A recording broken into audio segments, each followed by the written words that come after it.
নমস্কার, আমি চিত্রভানু বসু। চাতাল টিভিতে আপনাদের আমন্ত্রণ। আজকে ভারতবর্ষের এক প্রত্যন্ত গ্রামে এসেছি। এই গ্রামে এখন তবু ইলেকট্রিক এসছে, রাস্তা একটু হয়েছে, কিন্তু আজ থেকে 20 বছর আগে এরকম অবস্থা ছিল না। জল ছিল না, ইলেকট্রিক ছিল না, রাস্তা ছিল না। এই প্রত্যন্ত গ্রামে মানুষ অসুস্থ হয়ে পড়লে হসপিটালে নিয়ে যাওয়ার উপায় ছিল না। আমি আজকে এসেছি পদ্মশ্রী করিমুল হকের কাছে। ইনি নিজের মাকে হসপিটাল নিয়ে যেতে পারেননি, তার মৃত্যু হয় বাড়িতে। ওনার প্রতিজ্ঞা যে হসপিটালে বিনা চিকিৎসায় কাউকে মরতে দেব না। সেখান থেকে শুরু ওনার মোটরসাইকেলে নিয়ে যাওয়ার যাত্রা। আর এই খবর, এর পরিচিতি আমাকে দিয়েছে বাচ্চু চক্রবর্তী, বহুদিনের আমাদের এখন আত্মীয়র মতন, হ্যাঁ, বাড়ির লোক। তো আজকে আমি একটু শুনবো সেই দিনের কথাটা, যেদিন মাকে নিয়ে যেতে পারেননি, সেই দুঃখের কথাটা একটু বলুন, যেখান থেকে আপনার এইটা জাগলো। অ্যাকচুয়ালি তো আমার মা মারা গিয়েছিল অ্যাম্বুলেন্সের অভাবে। অ্যাম্বুলেন্স গ্রামে নেই এবং গাড়ি ঘোড়াও ছিল না। খুব কষ্টে রাত বেরাত বেড়াইছিলাম সেদিন।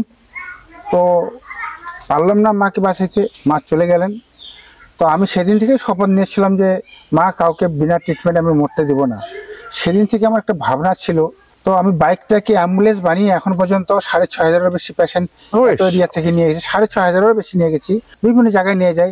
ফরেস্ট এরিয়া, জঙ্গল এরিয়া, আমাদের রাত বেরাত যেতে হয়, জীব জানোয়ার বাইর হয় এখান থেকে। বুঝলে করিমুলদা, তোমার এই ঘরে ঢুকে আমি দেখছিলাম যে এই পুরস্কার এবং সম্বর্ধনার পাহাড়ের মধ্যে আছে। মানে এইদিকে কাঞ্চনজঙ্ঘা দেখা যায় তোমার বাড়ি থেকে, আর এখান থেকে পুরস্কারের সম্মানের কাঞ্চনজঙ্ঘা দেখতে পাচ্ছি। কখনো এরকম মনে হয়নি তো যে এটার চাপে পড়ে যাচ্ছি? এই কাজ করতে আমাকে কেউ চাপায় দেয়নি, সরকার হোক পাবলিক হোক, কেউ বলেনি যে তুমি এই কাজ তোমাকে বাধ্যতামূলক করতে হবে। সেটা নিজের আবেগ আর বিবেকের মধ্যে এই কাজটা আমি করি।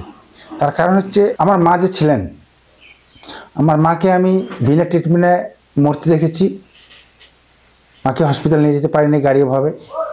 সেখান থেকে আমার এটা চিন্তাধারা ছিল, শুরুয়াত করি। মায়ের মৃত্যুদেহ থেকে শপথ করেছিলাম মা গ্রামের কাউকে বিনা ট্রিটমেন্টে মরতে দিব না।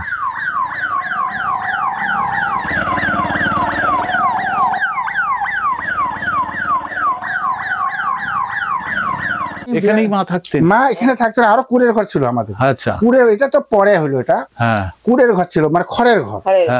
মা ওটাতে মারা গিয়েছিল কত বছর আগে? 95 সালে মা মারা গেছে। আচ্ছা।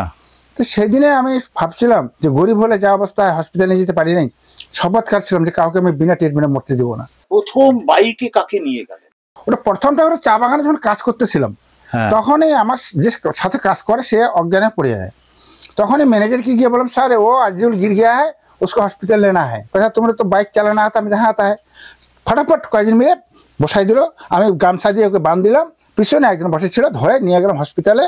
আবার 4 দিন পরও ফিরে আসলাম। আমার ডেমাকটা খুলে গেল। একটা বাইক হলে অ্যাম্বুলেন্সের কাজ করা যায়।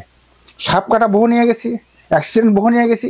দ্রুত গতিতে বাইকটাতে গেলে হয় কি, কোথাও হয়তো দেখতেছেন 4 চাকা অ্যাম্বুলেন্স যাচ্ছে, রোড জ্যাম আছে, বা সরকারিভাবে তাকে অ্যাম্বুলেন্সকে মুখ্যমন্ত্রীও হলে রাস্তা সাইড দেয়। কিন্তু যদি গাড়ি একটা অ্যাক্সিডেন্ট হয় মাঝখানে পড়ে থাকে, তাহলে তো কিছু করার থাকে না। সেই রকম তিস্তা ব্রিজের উপরে গাড়ি অ্যাক্সিডেন্ট হয়ে গেছে, এদিকে 150-200 গাড়ি, এদিকে 150-200 গাড়ি। আমিও সাপ কাটা ক্রান্তির একটা ছেলেকে নিয়ে গেলাম, রাত 8টা, ব্রিজের সামনে গেলাম, দেখতেছি একটা অ্যাম্বুলেন্স দাঁড়িয়েছে। কি হয়েছে বাবু? বলে সাপ কাটা। বলছে আমারও এটা সাপ কাটা। আমি ব্রিজের রেলিংয়ের উপরে বাইকটা কোঠায় দিয়ে পার হয়ে গিয়ে এদিক ওদিক করে ওকে অ্যাডমিশন করে দিয়ে আসলাম। আমি যাচ্ছি ওখানে থেকে ওটাকে নিয়ে আসি। আইসা দেখতেছি ও 3 ঘন্টা দাঁড়াইছিল, ছেলেটা মারা গেছে। তাহলে 4 চাকা যান বাঁচাইতে পারলো না, আমার 2 চাকা কিন্তু যানটা বাঁচিয়ে গেল। আপনাদের একটা লাইক আর সাবস্ক্রাইব আমাদের পথ চলার পাথেয় হবে।